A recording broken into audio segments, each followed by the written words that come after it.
10일이 넘도록 우크라이나 지역의 총성과 포성이 그치지 않고 있는 뉴스를 우리가 매일 접하고 있습니다.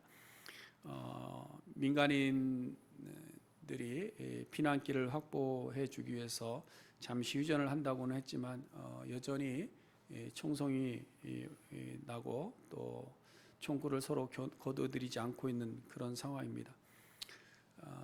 들리는 소식에 의하면 러시아 군인들이 10,000명 이상 사망자들이 속출하고 있고요. 또 우크라이나 지역에는 군인뿐만 아니라 이 민간인 피해자들이 지금 많이 속출하고 있습니다. 또 그 러시아 군인들이 전쟁 중에 잡혔는데 보니까 영문도 모르고 18살, 19살 된 아이들이 훈련 나가는 줄 알고 갔는데 보니까 우크라이나 와 있더라라는 이런 이야기도 하고요. 그래서 고국에 있는 부모님들과 통화하면서 고국에 있는 부모님들도 아들 군대 보냈는데 갑자기 우크라이나 포로로 잡혔다는 소식을 들으면서 놀라는 모습도 우리가 뉴스를 통해서 봅니다. 또 카톡으로 이미 공유해 드렸지만 주변 국가로 많은 사람들이 난민들이 지금 피난 오고 있는데 그 난민의 수가 100만에 가깝다고 합니다. 앞으로도 이제 더 얼마나 난민이 발생할지는 잘 모르겠습니다. 그래서 이 우크라이나의 이 위기를 돕기 위해서 자국민들뿐만 아니라 폴란드라든지 루마니아라든지 이런 나라들이 또 전 세계적으로 또 국가적인 지원과 또 국제기구의 모금 운동을 지금 벌이고 있는 중입니다. 또 개별적으로 또 돕는 자원자들도 많이 늘어가고 있는 그런 상황이고요.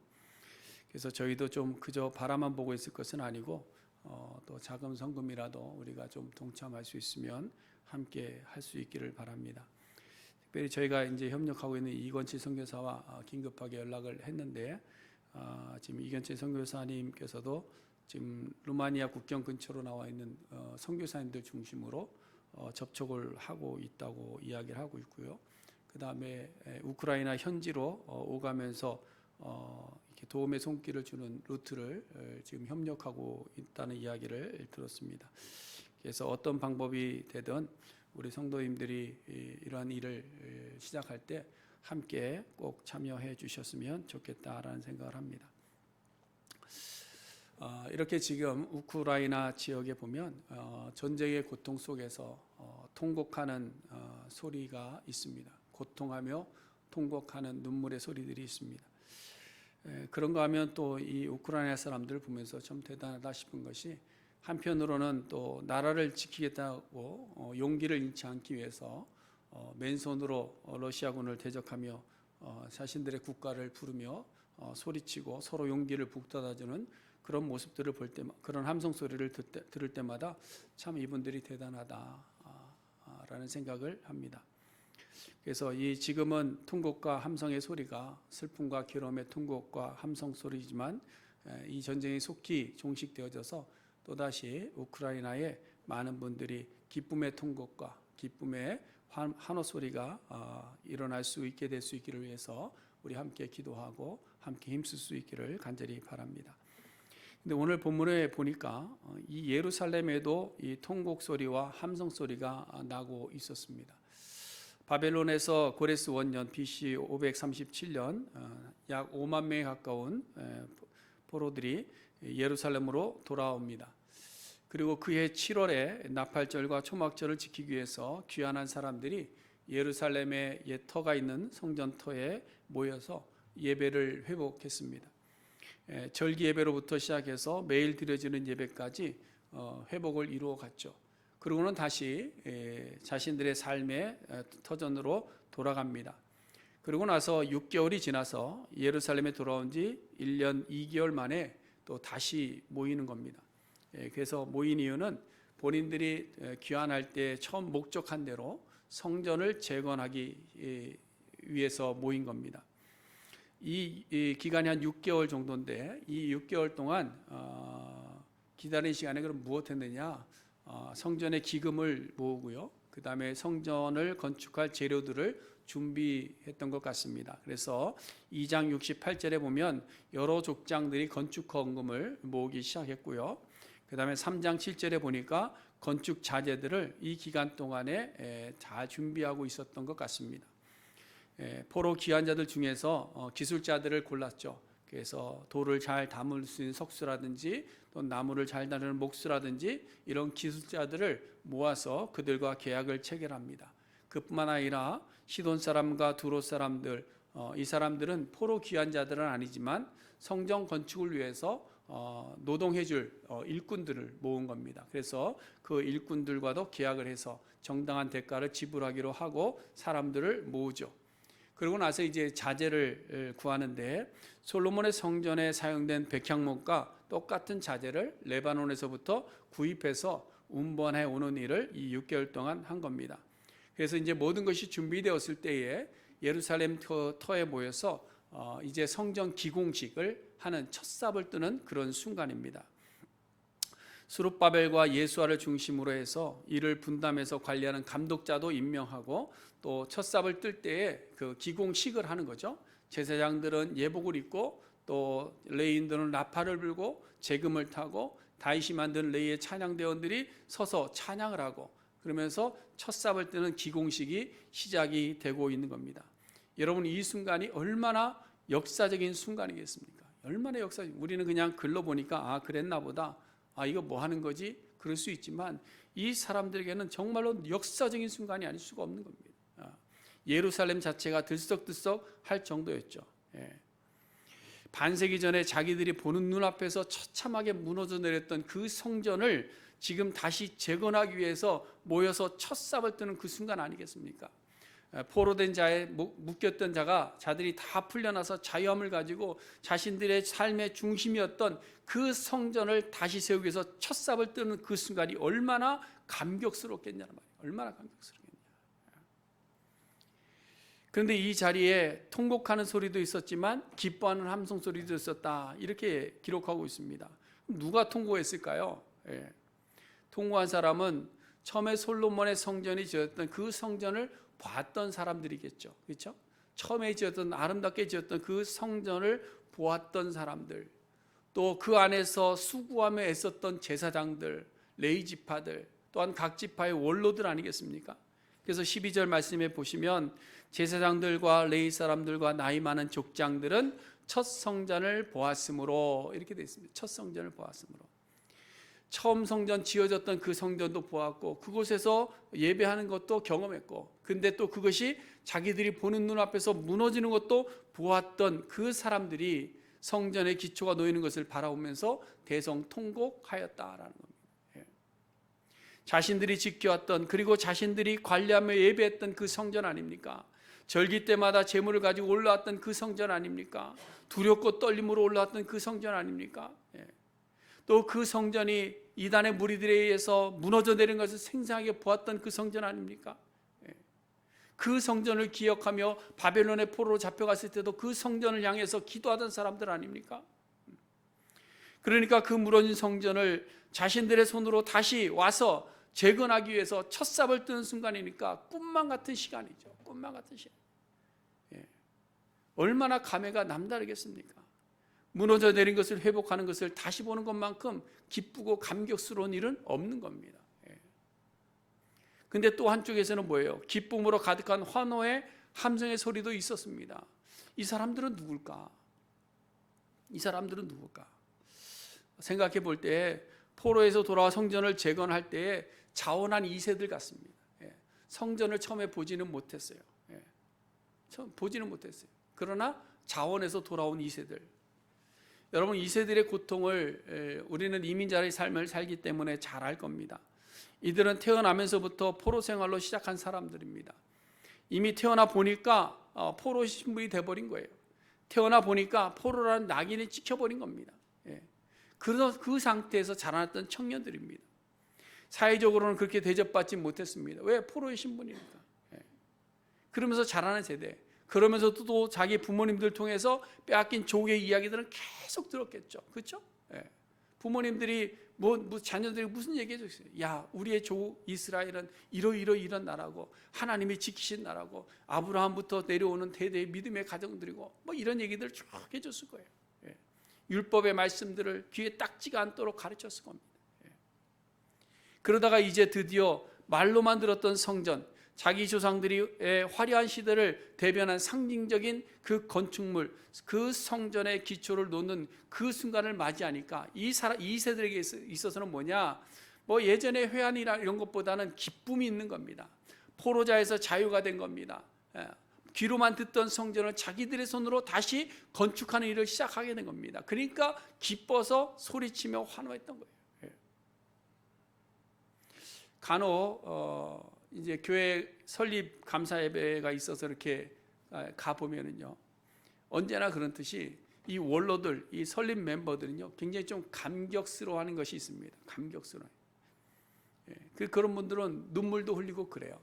왜? 예전을 돌아보면서 눈물을 흘리는 겁니다. 저도 19년이죠. 코비드 시작하기 전에 한국을 방문했을 때에 제가 어렸을 때 자랐던 그 교회를 방문했는데 거기에 가보면서 앉아있는데 예전 생각이 다 나는 겁니다. 산 위에 초가집이었던 그곳부터 시작해서요, 1차, 2차, 3차 공사하는 과정, 또 저희 아버님이 막 이렇게 다치셨던 일들, 또 우리 어머님이 머리에 수건 두르고 국수 헤매기던 일들, 또 우리가 예배 마치고 벽돌 날렸던 일들, 뭐 모래 졌던 일들, 이런 것들이 다 생각이 나는 거예요. 그 자리들이 다 생각이 나요. 그러니까 이렇게 마음에서 막 이렇게 올라오는 게 있어요. 저는 한 30년 만에 가서 봤는데도 그런데 지금 50년, 60년 된 전의 일들, 그리고 그것도 폐해서 무너졌던 그 성전을 다시 세우려고 온 사람들이 얼마나 기쁘겠습니까? 얼마나 감격스럽겠어요. 이 감격의 통곡 소리, 또 기쁨의 함성 소리가 뒤섞여서 지금 예루살렘을 흔들고 있었던 겁니다. 그래서 오늘 우리에게도 이 통곡과 함성의 소리가 좀 있었으면 좋겠다라는 생각을 하면서 이 말씀을 준비합니다. 금년도 우리 교회는 회복을 위해서 기도하고 있습니다. 우리를 회복시켜 주소서라는 제목을 가지고 우리가 회복을 위해서 지금 달려가고 있어요. 그래서 지난달까지 이스라엘 백성들과 같이 예배 회복을 위해서 말씀을 들었고 예배를 회복하는 삶을 우리가 시작을 한 줄로 압니다. 그리고 이제 그 예배의 회복을 우리가 실질적인 결과를 보기 위해서는 성전의 기초를 시작해야 돼요. 성전의 기초. 성전을 다시 세워야 됩니다. 그러므로 우리도 우리 교회를 부수고 다시 헌금해서 더 아름답고 화렵게 지어야 될 줄로 믿습니다. 몇 분 안 해주시면 감사합니다. 몇 분은 또 건축헌금해야 돼 이런 염려가 있는 것 같은데, 그랬으면 좋겠지만 우리에게 필요한 성전은 이 정도도 사실 충분하죠. 우리에게 필요한 성전은 뭐냐? 우리의 몸의 성전을 재건하는 일입니다. 우리의 몸의 성전. 지난주에 우리가 로마서 12장에서 우리는 참된 예배는 우리의 몸을 하나님이 기뻐하시는 거룩한 산제물로 드리는 것이 우리가 드려야 될 영적 예배다라는 말씀을 들었습니다. 이 구체적인 실천 방안으로 이 세대를 본받지 말고 뭘 새롭게 하라? 마음을 새롭게 함으로 변화를 받으라, 이렇게 말씀하고 있죠. 그럼 마음을 새롭게 한다는 말이 뭐냐? 고린도서 3장 16절과 17절에 사도 바울이 이렇게 이야기합니다. 우리 찾아서 우리 한번 같이 보겠습니다. 고린도전서 3장 16절, 제가 가진 성경으로는 266쪽인데요. 고린도전서 3장 16절과 17절, 우리 다 같이 함께 봉독합니다. 너희는 너희가 하나님의 성전인 것과 하나님의 성령이 너희 안에 계시는 것을 알지 못하느냐?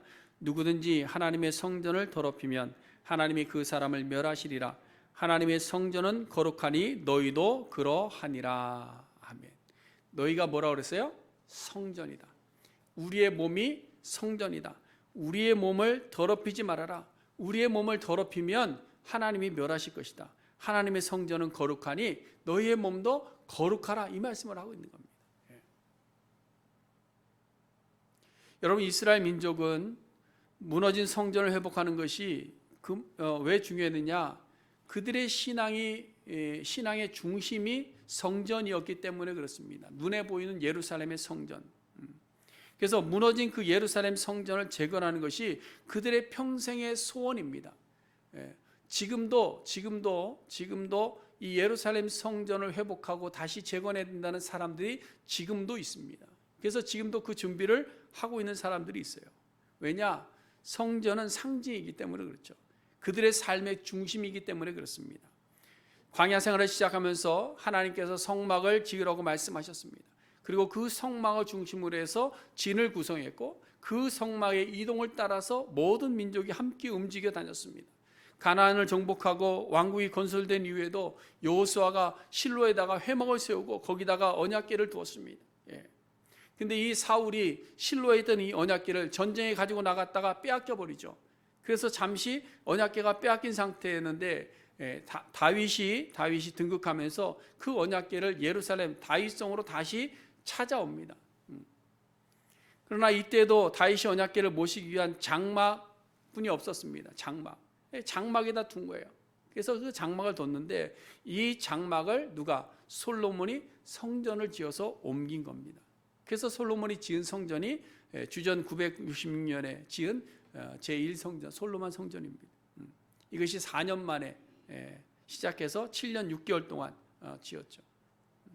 그 이후부터 586년 느부갓네살 왕이 이것을 무너뜨릴 때까지, 그래서 느부갓네살에 의해서 불타 없어질 때까지 성전은 이스라엘 민족의 중심이었습니다. 예배의 중심이었고 그들의 삶의 중심이었습니다. 근데 이 성전을 지금 다시 회복하겠다고 그 포로 귀한 자들이 5만여 명이 돌아온 거예요. 결국은 앞에서 보겠지만 완공은 됩니다. 근데 이 완공된 성전은 사실은 이제 스룹바벨 성전이다 우리가 그렇게 부르죠. 제2성전이라 이렇게 부르는데요. 이 성전이 사실 그렇게 오래 가지는 못했습니다. 규모도 좀 작았고요. 그래서 헬라 제국의 그 안티오쿠스 4세가 이 성전을 굉장히 더럽혔어요. 그래서 정복할 때 그 성전 안에다가 제우스 신의 제단도 만들고 우상의 제물들을 바치고 막 이래서 더럽혔어요. 그래서 나중에 성전을 새롭게 하는 그 마카비 혁명 때에 성전을 깨끗하게 하는 일들이 있었는데요. 그날을 지금도 유대인들은 기념합니다. 그것이 바로 하누카입니다. 하누카. 성전을 깨끗하게 하는 그날. 그 이후 이제 로마의 식민국이 되면서 유대의 분봉왕 헤롯이 유대인들의 환심을 사기 위해서 46년간 보수해서 다시 만든 것이 헤롯 성전입니다. 이것을 우리가 제3성전이라고 부르는데요. 예수님이 보셨던 성전이 바로 이 제3성전입니다. 근데 이 성전도 결국은 예수님 말씀하신 대로 주 70년에 무너져 내리고 맙니다. 남은 것이 하나 있는데 그것이 뭐냐면 지금도 예루살렘에 가면 있는 것이죠. 통곡의 벽, 그거 하나만 남겨놓은 거죠. 자, 그런데 예수님께서는요, 이러한 성전을 중심한 예배보다 우리의 삶으로 드리는 영적 예배를 말씀하셨습니다. 성전을 중심으로 성전만이 거룩함이 아니라 너희 몸을 거룩하게 드려라, 이 말씀을 하신 거예요. 그래서 사도 바울이 우리의 몸이 바로 성전인 것을 너희가 좀 알아라 권면하고 있는 것이죠. 그러므로 지금 우리가 회복하고 재건해야 되는 것은 건축물이 아닙니다. 건축물이 아니라 사실은 허물어진 우리의 몸, 우리의 몸된 성전을 우리는 다시 재건하는 일을 우리는 시작해야 된다는 거죠. 목사님, 저는 건강한데요. 건강의 문제가 아니에요. 우리의 몸이 성전다운지를 봐야 됩니다. 우리의 마음에 있는 것이 정말로 성전다운지를 봐야 되는 겁니다. 우리의 속사람이 거룩한지를 봐야 되는 겁니다. 그것이 무너지지는 않았는지 우리는 자신들을 돌아볼 수 있어야 된다는 사실. 무너져 있다고 한다면 그것을 우리는 다시 회복해야 돼요. 다시 재건해내야 돼요. 그럼 우리에게 무너진 것이 무엇인가? 우리가 잃어버린 것이 무엇인가? 그것을 알아야지 재건할 거 아니에요. 그렇죠? 알아야 다시 세울 것 아닙니까? 알아야지 회복할 것 아닙니까? 뭘 회복하겠어요? 알아야지 회복하죠. 여러분들은 신앙생활을 시작하고 지금까지 지내오면서 잃어버린 것이 무엇이 있다고 생각하십니까? 여러분들 몸에서, 여러분들의 삶에서 무너져 내리는 형체들이 가물가물해진 것이 무엇이라고 생각하십니까? 우리 몸이 거룩하고 기뻐하시는 하나님의 뜻에서 멀어진 것들이 많이 있겠지만 그 중에 가장 시급한 것이 무엇일까? 한 가지를 좀 우리가 오늘 함께 나누려고 하는데요. 요한계시록에 보면 소아시아의 7교회가 나옵니다. 거기 첫 번째 등장하는 교회가 에베소 교회죠. 벌써 눈치채신 분들은 아실 겁니다. 에베소 교회는요 유명한 교회입니다. 브리스길라와 아굴라라는 월출한 인물을 배출해낸 교회입니다. 그래서 아굴라의 집에서부터 시작된 교회가 에베소 교회죠. 그래서 사도행전 18장에 보시면 이 에베소 교회에서 자세히 설명합니다. 한마디로 이야기하면 에베소 교회는 좋은 교회였습니다. 좋은 교회. 훌륭한 지도자가 있었고 복음에 대한 열정이 있었고요. 사도 바울이 선교 여행 때마다 돌아오면 늘 이곳을 방문해서 거기서 머물면서 복음을 전하고 말씀을 가르치고 훈련했던 교회가 에베소 교회입니다.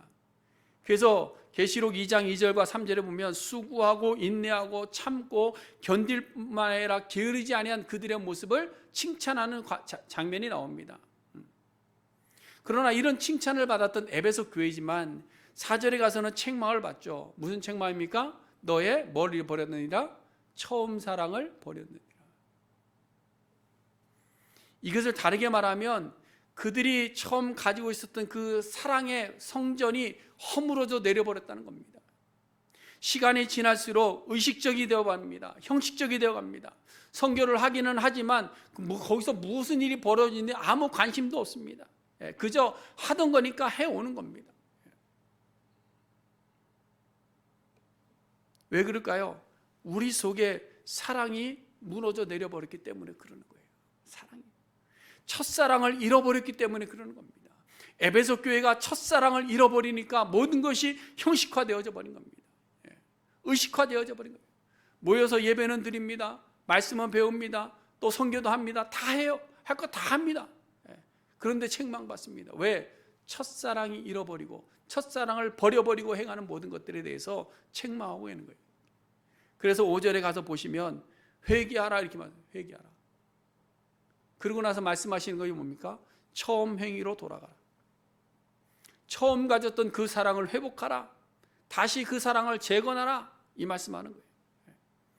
여러분, 이것이 에베소 교회만의 문제일까요?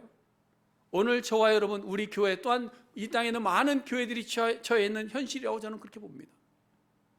이것을 우리가 회복하지 않으면, 우리의 아무런 종교의식도 아무 의미가 없는 거고, 우리의 기도 생활은 그저 기복적인 기도가 될 뿐이고, 성도의 교제는 우리의 엔조이를 위해서, 우리의 삶의 쾌락을 위해서 드리는 것밖에 없다라는 겁니다. 여러분, 우리도 예배에 참석합니다. 종교적 의식을 행합니다. 오늘도 성찬의 예식을 함께 거행할 겁니다. 또 우리는 기도 생활도 열심히 하고 있습니다. 성도의 기도도 열심히 하고 있습니다. 선교지도 세 곳에 적은 금액이지만 협력하고 선교하고 있습니다. 그런데 여러분, 여기에 대해서 우리의 마음이 어떤지를 한번 돌아보세요. 하기는 하는데 여러분, 우리의 마음이 어떤지를 한번 돌아보자는 말이에요. 우리 마음.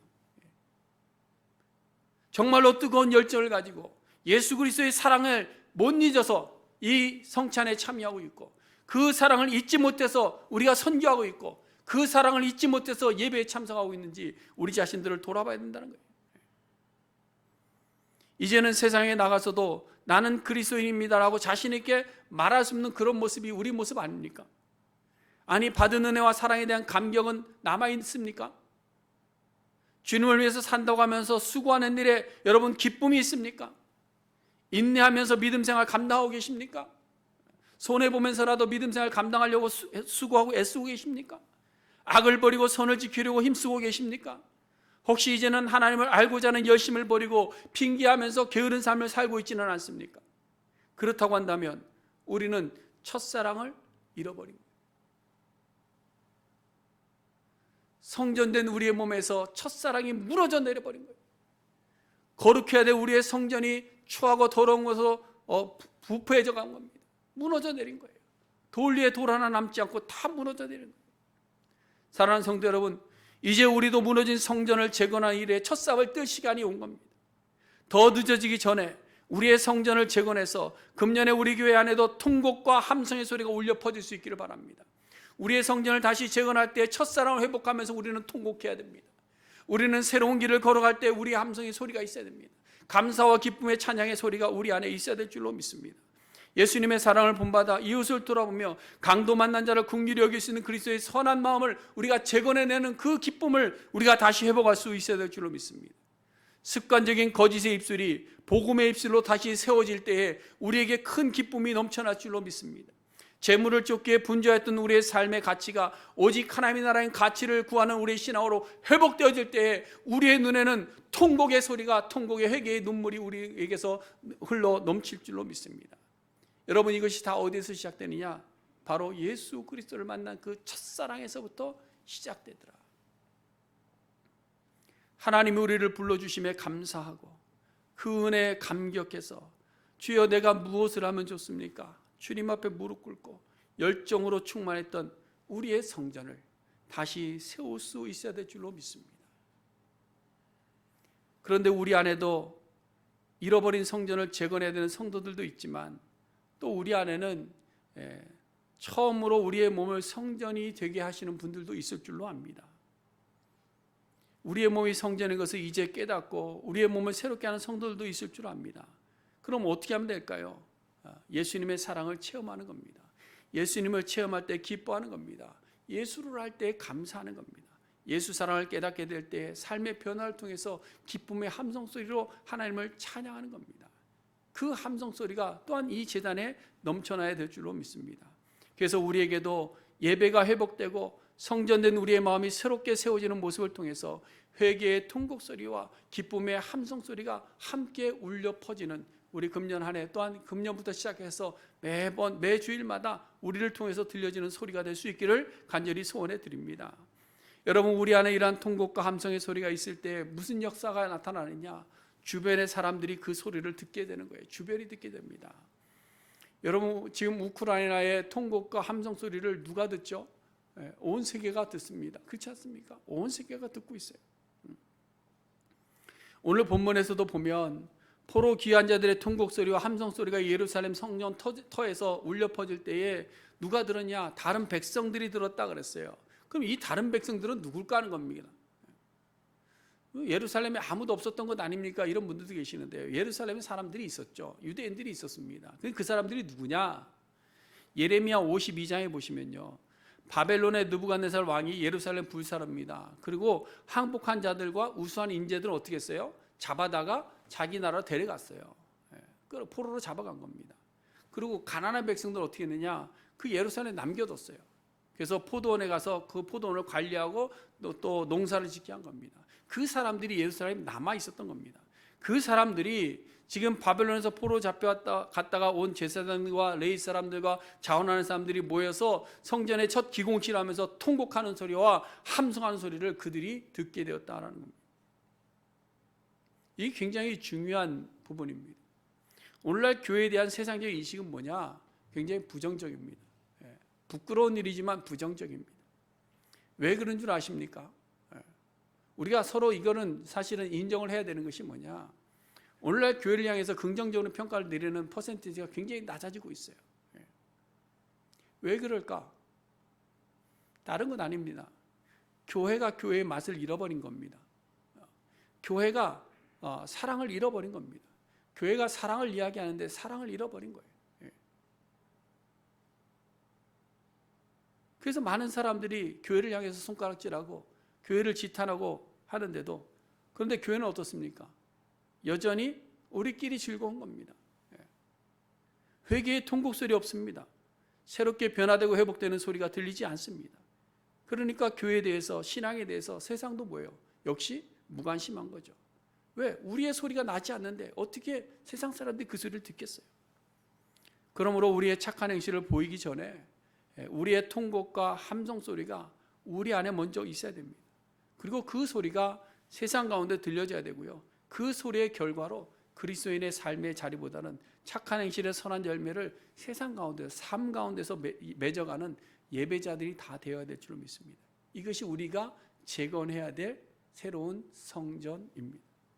이제 말씀을 정리합니다.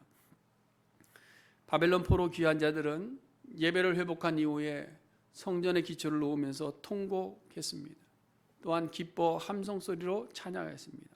그리고 성전의 재건이 시작된 것을 온 세상에 알렸습니다. 이제 우리도 마찬가지입니다. 성전된 우리의 몸이 재건되기 위해서 통곡함이 있어야 됩니다.